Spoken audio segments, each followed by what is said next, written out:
Hello तो बच्चा लोग, कैसे हैं आप सब। उम्मीद करता हूँ आप सभी अच्छे होंगे और बढ़िया होंगे। तो आज की इस वीडियो में आपका स्वागत करता हूँ। तो बेटा लोग, आज की इस वीडियो के अंदर हम बताने वाले हैं कि जो चतुर्भुज होता है उसके चारों कोणों का योग कितना होता है, 360 डिग्री होता है। तो ये क्यों होता है, किस लिए होता है, इसे हम आज सिद्ध करने वाले हैं कि चारों कोणों का हमें पता तो है कि 360 डिग्री होता है, लेकिन क्यों होता है इसे हम प्रूव करने वाले हैं। तो बने रहिएगा वीडियो में अंत तक। तो शुरुआत करते हैं तो इस वीडियो की। देखिएगा, सबसे पहले आपको क्या करना है, एक चतुर्भुज बनाना है। आप कैसा भी चतुर्भुज बना सकते हैं, हमने ऐसा चतुर्भुज बनाया है यहाँ पे, ठीक है। और उसके अंदर आपको क्या करना है, देखो चतुर्भुज के अंदर क्या होता है, चार भुजाएं होती है। आपको यहाँ चार भुजाएं दिख रही है क्या, 1 2 3 और 4। और चार ही क्या होते हैं, कोण होते हैं। तो मैं नाम देता हूँ बेटा लोग, ये कोण जो होता है ना, इसको नाम दिया मैंने कितना, ए। इस वाले को नाम देता हूँ मैं कितना, बी। इस वाले को कितना मैं, सी। और इसको देता हूँ कितना मैं, डी। मतलब आपको क्या करना है, पहले जो चतुर्भुज होता है उसके चारों कोणों का क्या करना है, पहले नाम देना है। नाम दे दिया, ए बी सी और डी। उसके बाद देखो क्या लिखना है, दिया है कि चतुर्भुज, तो मन से ले लिया, क्या माना कि चतुर्भुज कौन सा है, एबीसीडी। देखो चित्र में दिख रहा है ए बी सी डी, मतलब इसका नाम क्या है, चतुर्भुज एबीसीडी है। और मैं सिद्ध क्या करना है, देखो हम सिद्ध करने वाले क्या है कि सिद्ध करना है कि चारों कोणों का योग, किसका, चतुर्भुज के चारों कोणों का योग कितना होता है, 360 डिग्री होता है। हम बताने वाले हैं। तो देखो सबसे पहले आपको क्या लिखना है, उत्पत्ति। अब देखो इसके अंदर आपको क्या करना है, एक चीज को फॉलो करना है, बताता हूँ। देखो सबसे पहले क्या लिखेंगे हम, 20 को डी से मिलाते हैं। क्या लिखूंगा बेटा लोग, बी को डी से मिलाते हैं, ठीक है ना। कि जो बी रेखा दिख रहा है ना आपको, बी को किससे मिलाएंगे हम, पहले डी से मिलाएंगे। बात समझिएगा कि देखो जो चतुर्भुज आमने सामने के कोणों को, जो रेखा चतुर्भुज के आमने सामने कोणों क्या करती है, जोड़ती है, वो क्या कहलाती है, विकर्ण कहलाती है। तो देखो क्या लिखूंगा पहले मैं, बी डी। देखो बी से लेके डी तक क्या है, विकर्ण है कि नहीं है, बी डी क्या है, विकर्ण खींचा। देखो हमने मन से खींचा कि नहीं खींचा, जो बीडी नाम का, तो बी से हमने क्या करा, डी को मिलाया, ऐसा भी लिख सकते हो। या फिर बीडी विकर्ण खींचा लिख दो, बी को डी से मिलाया, ऐसा भी आप लिख सकते हैं। तो उसके बाद देखिएगा यहाँ पे आप कि आपको इतना तो पता है कि जो त्रिभुज होता है उसके तीनों कोणों का कितना होता है, 180 होता है। तो इसका उपयोग करके हम सिद्ध करने वाले हैं। बात को समझिएगा। देखो अगर मैं यहाँ पे नाम दूं, अगर इनको और अंदर में डीपली नाम दूं, तो मैं इस एक वाले को नाम, ए वाले को नाम देता हूँ कितना, कोण नंबर कितना बेटा लोग, ए है। कौन सा है, एक। कितना देता हूँ मैं, एक। इसको देता हूँ कितना बेटा लोग मैं, 2। इस वाले को देता हूँ मैं कितना, 3। इस वाले को देखो बिठा देता हूँ 3। कितना नाम देता हूँ मैं इसको, 3। इसको देते हैं 4। इसको नाम कितना दूंगा, 5। इसको दूंगा कितना मैं, 6। देखो यहाँ पे 6 प्रकार के कोण बन रहे हैं अगर त्रिभुज को लाइन में खींचने के बाद। देखो बात है समझ में आपको कि 1 2 3 4 5 6, ये 6 कोण बनने के बाद आपको सबसे पहले क्या लिखना है। देखो आपको एक त्रिभुज नजर आ रहा होगा यहाँ पे, त्रिभुज ए बी और डी, ए बी डी दिख रहा है क्या। अगर इस आकृति को मैं नीचे अगर काट के लाता हूं तो ऐसी आकृति दिखेगी आपको। देखो ये वाली आकृति जो है, ए, देखो ए नीचे है, देखो अपना ये ए बी और डी। मैं इस आकृति को काट के लाया तो इस वाले कोण का मान कितना है, देखो 1 है तो 1 यहाँ दिख रहा है। इस वाले का मान कितना है, 2, तो इसको 2 लिखा, 2 मैंने लिख दिया। ऊपर वाला क्या है, 6, तो ऊपर वाला कितना लिखा मैं, 6। बात आई समझ में आपको कि अगर यहाँ पे देखो आप, तो इस आकृति के अंदर, चतुर्भुज के अंदर आपको 2 प्रकार के त्रिभुज नजर आ रहे हैं। एक तो कौन सा, ए बी डी। अगर मैं उस वाले को छिपा लूं तो नीचे वाला, ठीक है।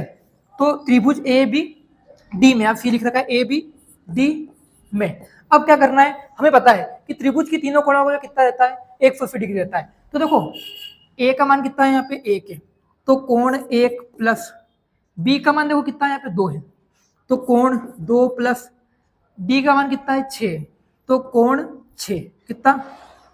या फिर ऐसा चाहो तो कोण की वजह से भी लिख सकते हो कि ए नाम लिख दूं मैं इसका, देखो ए फिर बी और डी, तो कोण ए प्लस कोण बी प्लस कोण डी बराबर कितना आता है हमारे पास, 180 आता है। क्योंकि त्रिभुज के तीनों कोणों कितना होता है, 180 डिग्री होता है। अब देखो ए का मान कितना है, यहाँ पे 1 है, तो मैं 1 लिख दूंगा कितना, कोण 1 प्लस, क्योंकि ए की जगह कितना आ रहा है, 1 आ रहा है। देखो बी की जगह कितना आ रहा है, 2, तो कोण 2 प्लस, उसके बाद डी की जगह कितना आ रहा है, कोण 6, तो कोण 6 बराबर कितना आता है, 180 आता है। इसको नाम दूंगा कितना बेटा लोग, समीकरण 1। उसके बाद आपको क्या करना है, अब इस नीचे वाले त्रिभुज को छुपाना है और ऊपर वाले त्रिभुज पे जाना है। देखो ऊपर वाले त्रिभुज क्या बन रहा है, बी सी डी।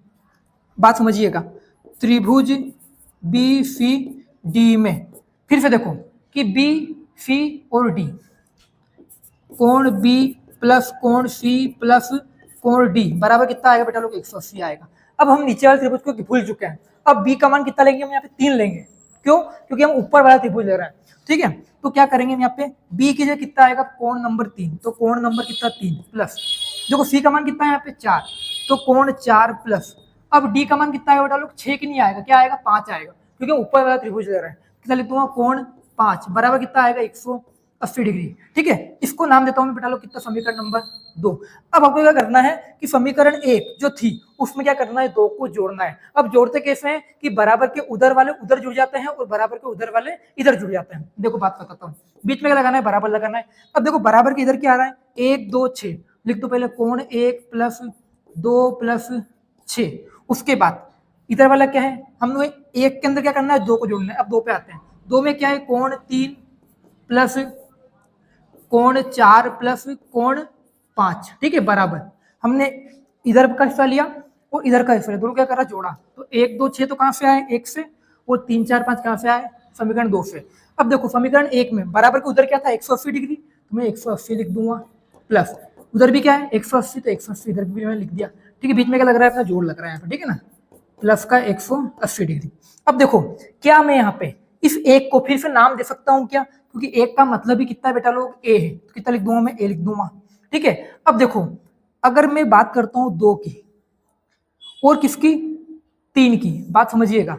अगर यहाँ पे कोण 2 दिख रहा है आपको ये वाला, और ये कौन सा कोण है कोण 3 है, तो अगर मैं कोण 2 और 3 को जोड़ूं तो 2 और 3 दोनों मिला के एक जो कंबाइंड कोण बनाते हैं उसका नाम कितना रहता है, देखो पूरा भी रहता है। बात समझ में आपको कि अगर मैं 2 और 3 को जोड़ दूं तो मतलब कौन सा वाला ये पूरा वाला कोण कितना है बी है, तो मैं 2 और 3 की जगह कितना लिख सकता हूँ कोण कितना ए प्लस कोण बी, ठीक है। अब बारी आती है 6 के ऊपर, देखो 6 और देखो 5, 6 और 5 को जोड़ने पे मतलब ये पूरा जो मिक्स कोण आएगा इन दोनों का ये बड़ा वाला कोण, इसको मैं क्या बोल सकता हूँ डी, तो 6 और 5 को जोड़ने पे कितना आएगा कोण डी। अब देखो क्या बच गया 4 बच गया, क्योंकि एक भी काम में आ गया, 2 और 3 भी काम में आ गए, 6 और 5 भी आ गए, बचा क्या 4। अब मैं 4 को लिख सकता हूँ कोण नंबर कितना सी, तो इतना लिख दूंगा कितना मैं प्लस का कोण सी बराबर, तो 180 और 180 कितने होते हैं 360, तो 360 लिख देंगे। देखो कोण A plus B plus C plus D, A मतलब ये वाला, बी मतलब ये वाला, डी मतलब ये पूरा वाला, सी मतलब कितना ये, देखो चारों को जोड़ने पर, और ये चारों ही कोण किसके हैं इस चतुर्भुज के हैं, तो चारों ही कोण को मतलब किसके चतुर्भुज के चारों कोणों को जोड़ने पे देखो कितना आया 360 आया कि नहीं आया, क्योंकि ए बी सी डी किसके अंदर है इस चतुर्भुज के चारों कोण है, वो जोड़ने पे कितना आ रहा है 360, मतलब हमने क्या करा सिद्ध कर दिया कि इन चारों चतुर्भुज के चारों कोणों का जो कितना होता है बेटा लोग 360 डिग्री होता है।